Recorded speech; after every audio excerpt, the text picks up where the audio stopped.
Hello दोस्तों, मैं सियाराम कुमावत आपका अपने यूट्यूब चैनल एस के स्टडी जंक्शन पर हार्दिक स्वागत करता हूं। आज हम इस वीडियो में सिंधु घाटी सभ्यता से संबंधित प्रश्न को देखेंगे जो कि सभी प्रतियोगिता परीक्षाओं से संबंधित हैं एवं बार बार परीक्षाओं में आते रहे हैं। तो दोस्तों शुरू करते हैं। प्रश्न नंबर 1, लघु हड़प्पा या लघु मोहनजोदड़ो किस पुरास्थल को कहा जाता है? ऑप्शन है ए रोपड़, बी लोथल, सी चन्हुदड़ो, डी कालीबंगा। इसका आंसर है ऑप्शन बी लोथल। औद्योगिक शहर चन्हुदड़ो को कहा जाता है जबकि अर्ध औद्योगिक शहर हड़प्पा को कहा जाता है। तो दोस्तों याद रखना, लघु हड़प्पा या लघु मोहनजोदड़ो पूछा जाता है तो लोथल करना है। प्रश्न नंबर 2, हड़प्पा सभ्यता की प्रथम खगोलीय प्रयोगशाला किस स्थल से प्राप्त हुई है?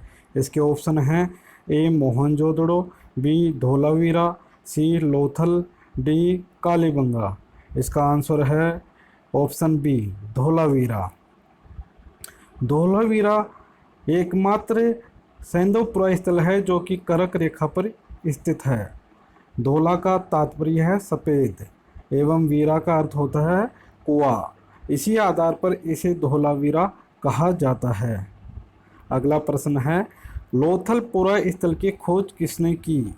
इसके ऑप्शन हैं ए वी.के. ताफड़, बी आर.एस. राव, सी बी.बी. लाल, डी जे.पी. जोशी। इसका सही आंसर है ऑप्शन बी एस.आर. राव। एस.आर. राव ने 1954 ईस्वी में अहमदाबाद के पास साबरमती व भोगा नदी के संगम पर लोथल स्थल की खोज की। लोथल की संपूर्ण बस्ती एक ही रक्षा प्राचीर से घिरी हुई है। यह एक व्यापारिक नगर जैसा था। अगला प्रश्न, सिंधु सभ्यता का एकमात्र स्थल जिसके तीनों भागों की अलग अलग किलेबंदी की गई थी। इसके ऑप्शन हैं ए धोलावीरा, बी मोहनजोदड़ो, सी राखीगढ़ी, डी बनावली। इसका सही आंसर है ऑप्शन ए धोलावीरा। धोलावीरा एक आयताकार नगर था जो कि 3 भागों में विभक्त था। ये 3 भाग थे दुर्ग, दूसरा मध्यनगर, तीसरा नगर थे। इन तीनों भागों की अलग अलग किलेबंदी के बाद तीनों का सम्मिलित रूप से दुर्गीकरण भी किया गया था। प्रश्न नंबर 5, विश्व का प्राचीनतम ज्ञात गोदीबाड़ा कौन सा है? इसके ऑप्शन हैं ए राखीगढ़ी, बी सुरकोटड़ा, सी लोथल, डी बनावली। इसका सही आंसर है ऑप्शन सी लोथल। लोथल के उत्तरी द्वार में 12 मीटर चौड़ा प्रवेश द्वार था जिससे होकर जहाज आते जाते थे। यहाँ पर जल की आपूर्ति हेतु स्लुइस एवं नहर की व्यवस्था थी। प्रश्न नंबर 6, भारत में स्थित सबसे बड़ा हड़प्पन पुरास्थल कौन सा है? इसके ऑप्शन हैं ए रोपड़, बी राखीगढ़ी, सी बनावली, डी मोहनजोदड़ो। इसका सही आंसर है ऑप्शन बी राखीगढ़ी। साथियों, राखीगढ़ी भारत में पाया गया सबसे बड़ा पुरास्थल है। 1969 ईस्वी में सूरज भान ने राखीगढ़ी की खोज की थी। राखीगढ़ी से प्राप्त मोहरों पर कुछ भी उत्कीर्ण नहीं है।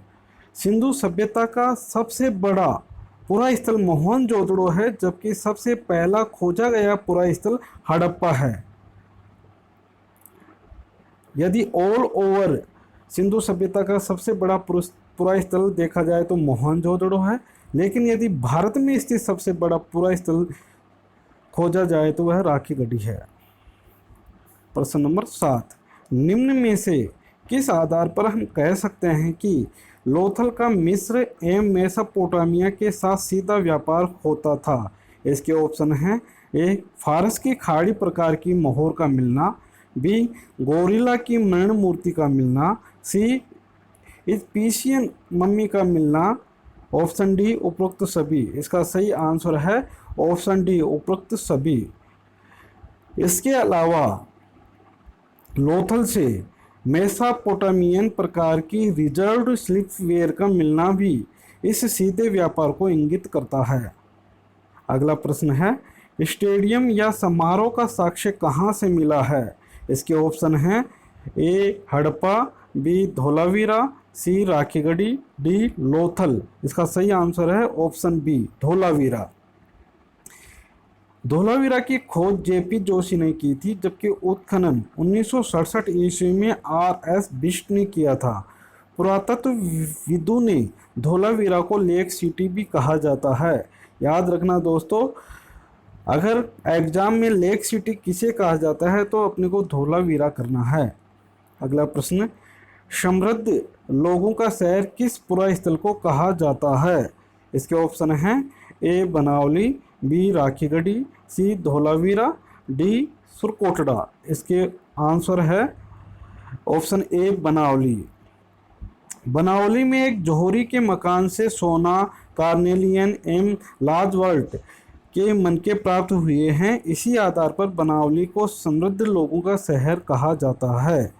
अगला प्रश्न है, आटा पीसने वाली पत्थर की वर्ताकार चक्की के 2 पार्ट किस पुरास्थल से मिले हैं? इसके ऑप्शन हैं ए कालीबंगा, बी रोपड़, सी हड़प्पा, डी लोथल। इसका सही आंसर है ऑप्शन डी लोथल। लोथल से ही विष्णु शर्मा की पंचतंत्र की चालाक लोमड़ी और कौवा की आकृति वाली मोहर प्राप्त हुई है। इसके अलावा लोथल से एक सुई मिली है जिसकी नोक पर छेद है। प्रश्न नंबर 11, भेड़िया तथा घोड़े की हड्डियां किस पुरास्थल से प्राप्त हुई हैं? इसके ऑप्शन हैं ए लोथल, बी सुरकोटड़ा, सी राखीगढ़ी, डी बनावली। इसका सही आंसर है ऑप्शन बी सुरकोटड़ा। 1964 ईस्वी में जगपति जोशी ने गुजरात के कच्छ जिले में इस पुरास्थल की खोज की थी। अगला प्रश्न है, नाम पट्टिका या सूचना पट्ट अभिलेख किस पुरास्थल से प्राप्त हुआ है? इसके ऑप्शन हैं ए बनावली, बी लोथल, सी धोलावीरा, डी मोहनजोदड़ो। इसका सही आंसर है ऑप्शन सी धोलावीरा। इस सूचना पट्ट में सिंधु लिपि के 10 अक्षर प्राप्त हुए हैं। यह उत्तरी द्वार के पास मिला है। आकार में यह 3 मीटर लंबा था और लकड़ी के तख्ते पर जिप्सम से लिखा हुआ था। यहाँ 4 अक्षरों वाला एक साइन अभिलेख भी मिला है जो सिंधु सभ्यता का बलुआ पत्थर पर लिखित प्राचीनतम अभिलेख माना गया है। प्रश्न नंबर 13, मालिक के साथ कुत्ता दफनाने का साक्ष्य किस पुरास्थल से मिला है? इसके ऑप्शन हैं ए हड़प्पा, बी रोपड़, सी मोहनजोदड़ो, डी लोथल। इसका सही आंसर है ऑप्शन बी रोपड़। 1950 ईस्वी में पंजाब में सतलुज नदी तट पर यज्ञदत्त शर्मा ने इसकी खोज की थी। रोपड़ स्वतंत्रता प्राप्ति के बाद उत्खनित पहला पुरास्थल है। साथियों, यह ध्यान रखने योग्य तथ्य है, यदि सिंधु सभ्यता का प्रथम उत्खनित स्थान आता है तो हड़प्पा करना है, लेकिन यदि स्वतंत्रता प्राप्ति के बाद पहला उत्खनित स्थल आता है तो रोपड़ करना है।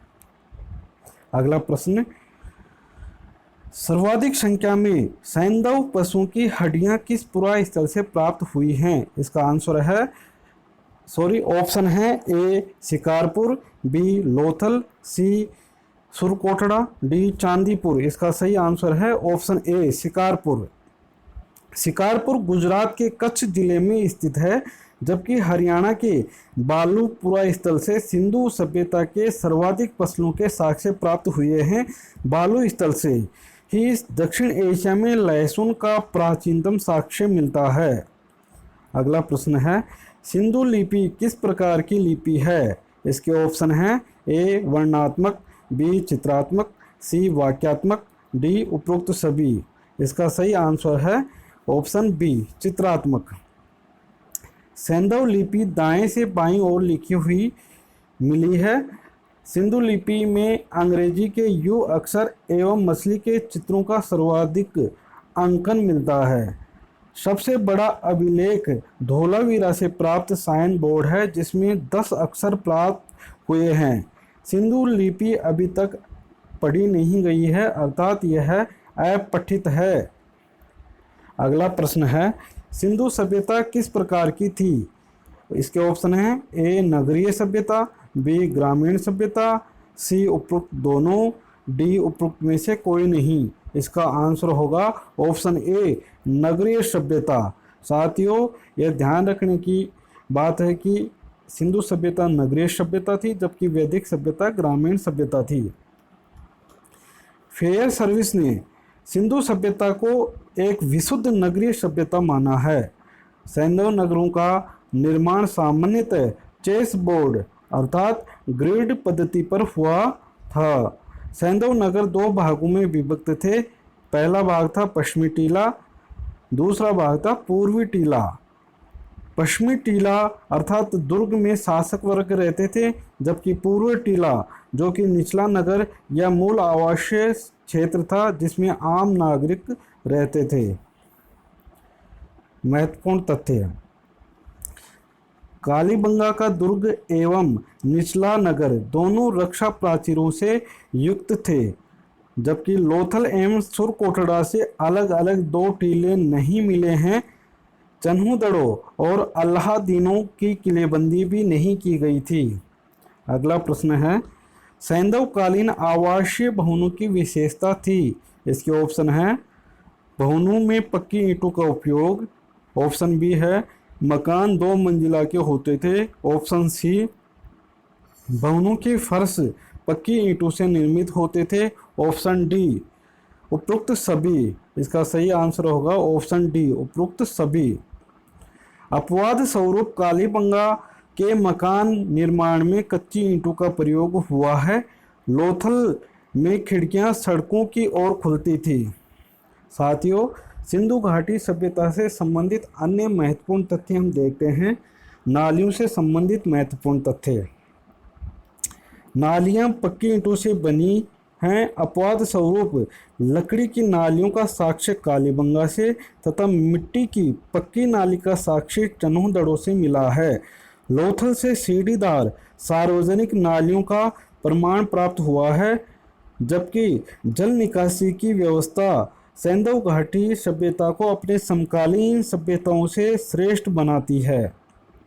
ईंटों से संबंधित महत्वपूर्ण तथ्य, सैंधवकालीन ईंटें चतुर्भुजाकार होती थी। ईंटों का सर्वप्रचलित अनुपात 4:2:1 था। कालीबंगा में फर्श निर्माण में अलंकृत ईंटों का प्रयोग हुआ है। चन्हूदड़ों में वक्राकार ईंटों का प्रयोग किया जाता था। अन्नागार से संबंधित महत्वपूर्ण तथ्य, सैंधवकालीन अन्नागार किले के बाहर एवं नदी के तट पर स्थित होते थे। अपवाद स्वरूप मोहनजोदड़ो का अन्नागार किले के अंदर स्थित था। हड़प्पा व मोहनजोदड़ो से सैंधव सभ्यता के सबसे बड़े अन्नागार मिले हैं। सड़कों से संबंधित महत्वपूर्ण तथ्य, सड़कें कच्ची होती थी व मिट्टी की बनी हुई होती थी। अपवाद स्वरूप कालीबंगा की सड़कें पक्की बनी हुई थी। मोहनजोदड़ो की सड़कें एक दूसरे को समकोण पर काटती थी। मुख्य सड़क को प्रथम सड़क या राजपथ कहा जाता था।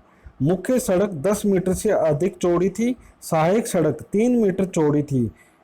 यह जिस चौराहे पर मुख्य सड़क से मिलती थी उसे पुरातत्ववेत्ताओं ने ऑक्सफोर्ड सर्कस कहा है।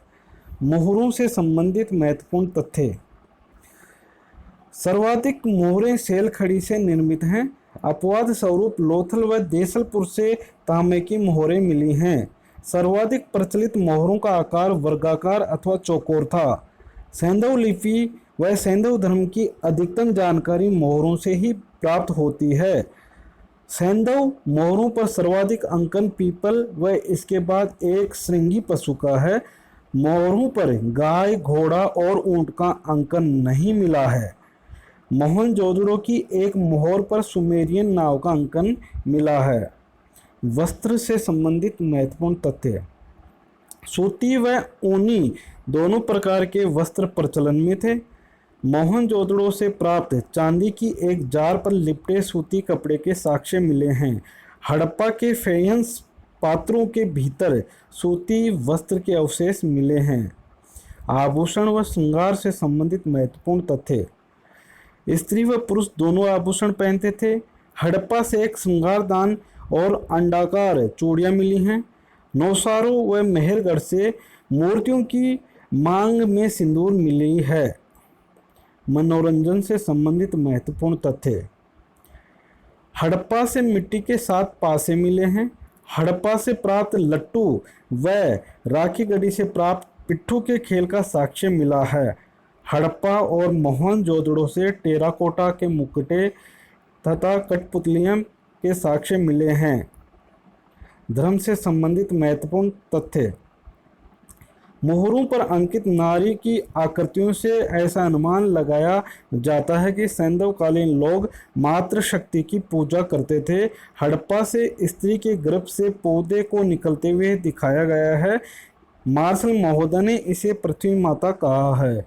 हड़प्पाई लोग धरती को उर्वरता की देवी समझते थे। मैके को मोहनजोदड़ो से सैलगढ़ी की एक पशुपति की मोहर मिली है। इस मोहर पर 7 अक्षरों का एक लेख मिला है जिसे अभी तक नहीं पढ़ा गया है। मार्शल ने इसे ऐतिहासिक काल के रुद्र अर्थात शिव का प्रारंभिक रूप कहा है। इसमें पुरुष देवता की त्रिमुखी तस्वीर है जो कि पद्मासन मुद्रा में है। इस मोहर पर 5 प्रकार के कुल 6 पशुओं का अंकन है। दोस्तों, अगर एग्जाम में इस मोहर पर कितने प्रकार के पशु मिले हैं तो अपने को 5 करना है, और यदि प्रश्न आता है कि मोहर पर कुल कितने पशुओं का अंकन है तो 6 करना है, क्योंकि हिरण के 2 बच्चे मिले हैं इसमें। पुरुष देवता के दाएं और बाएं चीता व हाथी, बाईं ओर गैंडा व भैंसा हैं। उनके पास 2 हिरण के बच्चे उछल रहे हैं। दोस्तों, इन्हीं तथ्यों के साथ आज का ये वीडियो समाप्त होता है। इस वीडियो से संबंधित कोई भी सुझाव हो तो कमेंट बॉक्स में कमेंट करें एवं हमारे YouTube चैनल को सब्सक्राइब व शेयर करें। धन्यवाद।